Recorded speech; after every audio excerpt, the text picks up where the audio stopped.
upon earth, which goes back several thousands of years. And the reason that that language was first designed was because within a shop with 5 or 6 men hammering, it was all but impossible to hear and understand an audible human voice. So they learned that if they put their words into a tapped-out, coded, rhythmatic message upon the anvil, then nobody had to bother to listen to that human voice. So then, long up in the 17th century, when Morse code was invented and the telegraph came about, then it took upon itself the name of the blacksmith's Morse code. And just as Morse code was a combination of bits and dials, the blacksmith's was taps and drags upon the anvil. Each one of them meant a different thing, just like the code, and then each group of them put together meant a different thing, just like the code. And even though created thousands of years before, they did bear a great, great deal of resemblance. But then, for wherever that work was intended to be done upon the piece of metal, that was where that language was tapped out upon the anvil, because this became the hammer gauge to every single thing that laid upon it.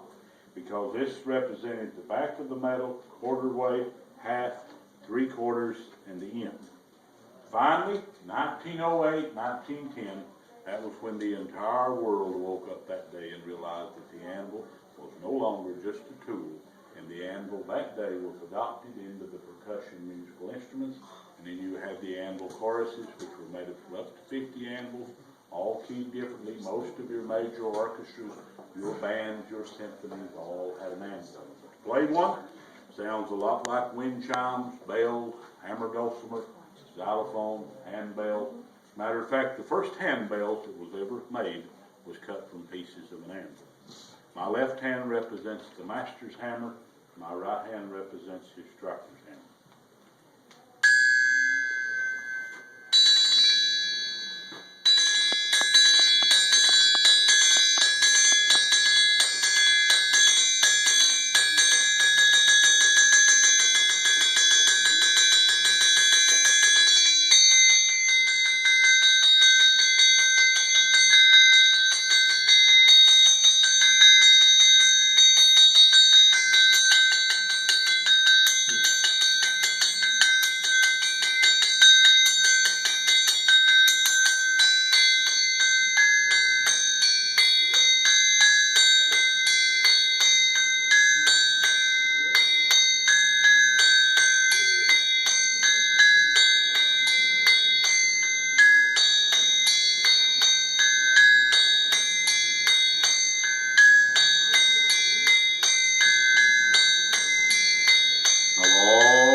fear whatsoever of telling you wrong.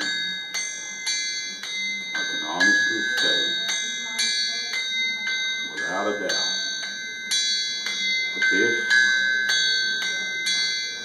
was the very first